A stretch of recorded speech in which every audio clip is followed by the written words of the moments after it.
আছে, ঠিক আছে। তুমি ওষুধ খাওনি তো? না, আমি ঘুমের ওষুধগুলো খাবো বলে হাতে নিয়েছিলাম। হঠাৎ করে কি হলো, মাথাটা ঘুরে গেল। আর আমার কিছু মনে নেই। তুমি এখন ঠিক আছো? একদম ঠিক আছে, একদম ঠিক আছে আমি। ওস্তাদ, স্কুটিটা যা সারিয়ে এনেছি না, পুরো মাখনের মতো চলছে। বাবা আস্তে কথা বল না তোরা। কেন? কর্তা আমার কি ভেতরে আছে নাকি? আরে না, তোদের বৌদি ভেতরে আছে। দেখি বৌদি কর্তামা দুজনেই বাড়ির ভেতরে।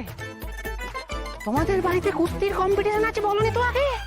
তুই চুপ করতে বললাম তো, এত ফালতু কথা কেন বকিস? মা তো হ্যাঁ, এতক্ষণে হয়তো কর্তামা ধনবা বন্দুকটা বের করেও দিয়েছে, বৌদির মাথা ঠিক করে চালিয়েও দিয়েছে। টিচকা টিচকা। এবার মেরে দেবো কিন্তু, ফালতু বকছিস এই থেকে। হায় রে হায়, আমার ওস্তাদ তার কি হবে রে, বিয়ের আগেই বিধবা হয়ে গেল। এই চুপ, একটাও কথা বলবি না, একদম চুপ করে থাকবি। তোদের বৌদি ভেতরে আর মা বাইরে। সে কি, বৌদি বাড়িতে ঢুকে কর্তামাকে বাড়ির বাইরে বার করে দিল। এবার কর্তামা কোথায় যাবে? এবার আমরা কোথায় গেলাম? আর তোরা চুপ কর না, দয়া করে তোরা একটু থাম, আমি আর পাচ্ছি না, চুপ কর।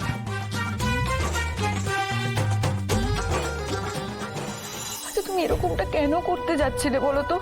তুমি জানো না স্নেহা, শেখরের মাকে তুমি চেনো না, ওই সব করতে পারে। জানো জানো আমি জানি শেখরকে আমার বিয়ে দিয়ে আমার কাছ থেকে দূরে করে দেবে স্নেহা, দূরে করে দেবে। বৌদি, আমি যেমন শেখরদার মাকে চিনি তেমন শেখরদাকেও চিনি। শেখরদা তোমাকে পাগলের মতো ভালোবাসে। তুমি ভাবলে কি করে শেখরদা তোমাকে ছাড়া অন্য কাউকে বিয়ে করতে যাবে? তোমার কথা ছাড়া শেখরদা অন্য কারোর কথা ভাবতেই পারে না। তুমি জানো, শেখরদাকে ফোন করে যখন এইসব কথাগুলো বলছিলে, শেখরদা পাগলের মতো করছিল। ভগবানের কৃপায় আমি তখন ওখানে ছিলাম, নাহলে শেখরদা এই বাড়িতে চলে আসতো। তুমি বুঝতে পারছো? শেখরদা যদি এই বাড়িতে চলে আসতো তাহলে সব উলটপালট হয়ে যেত আগের মতো।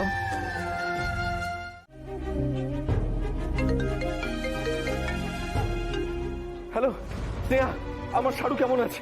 ও ঠিক আছে তো? ওর কিছু হয়নি তো? তুমি একদম চিন্তা করো না শেখরদা, বৌদি ঠিক আছে, আমার সামনেই আছে। আমি ভিডিও কল করছি তোমাকে, কথা বলো।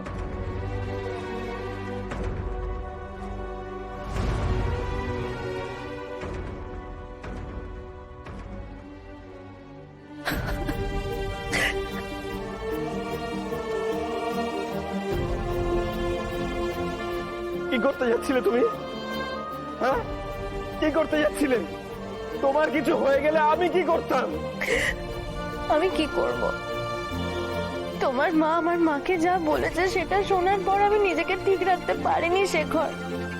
তুমি তো জানো আমি তোমাকে ছাড়া বাঁচতে পারবো না। আরে আমার মা যা ইচ্ছে বলুক না কেন, আমি কি জড় বস্তু নাকি যে যেখানে রাখবে সেখানেই থেকে যেতে হবে? আরে আমার মা জেদের জন্য এগুলো করছে, আর আমি জানি আমার মায়ের জেদ একদিন ভাঙবে, আর আমাদের ভালোবাসা জিতবে।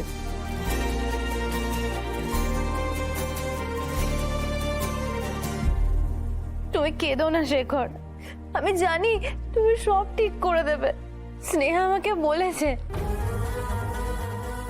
অনেক তো কান্নাকাটি হলো, এবার একটু হাসো, দুজনে হাসো। আমায় ক্ষমা করে দাও শেখর, আমার খুব বড় ভুল হয়ে গেছে, আমি আর কোনোদিনও করবো না। আমায় ক্ষমা করে দাও তুমি। এবার এই কথাটাই নিজের মুখে হাসি এনে বলো। আমি কথা দিচ্ছি তোমাকে, এই ভুল আমি আর কোনোদিনও করবো না। যাই করো না শারু, তুমি নিজেকে কোনো দিন কষ্ট দিও না। তোমার মুখের এই হাসিটাই আমাকে খুশি রাখে, আমাকে বাঁচিয়ে রাখে। সেটা তুমি ভুলে গেলে?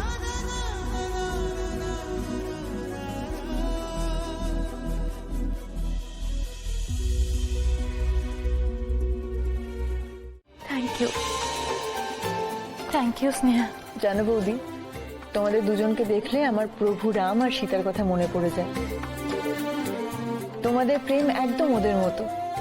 ওরাও তো একে অপরকে ছেড়ে কতদিন আলাদা ছিল, কত ঝড় ঝাপটা, কত লড়াই, কত অপেক্ষার পর এক হয়েছিল ওরা। আর যখন এক হয়েছিল তখন পৃথিবীর সব মানুষ উদযাপন করেছিল। দেখো, তুমি আর শেখরদা একদিন এক হবে, আর সেদিন আমি সেলিব্রেট করব।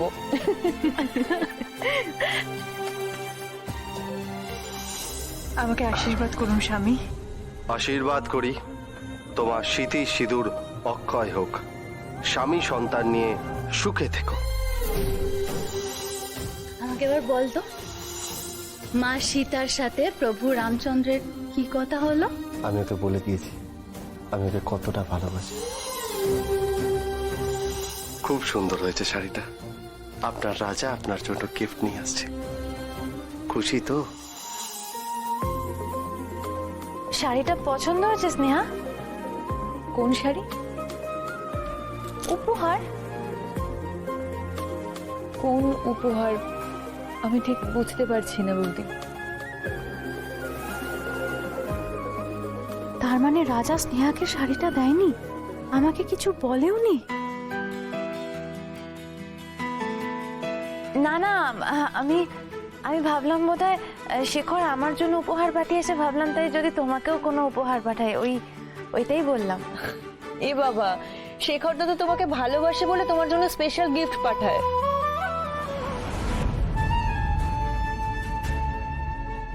স্নেহা, তুমি যে এখানে এসেছো, মা যদি জানতে পারে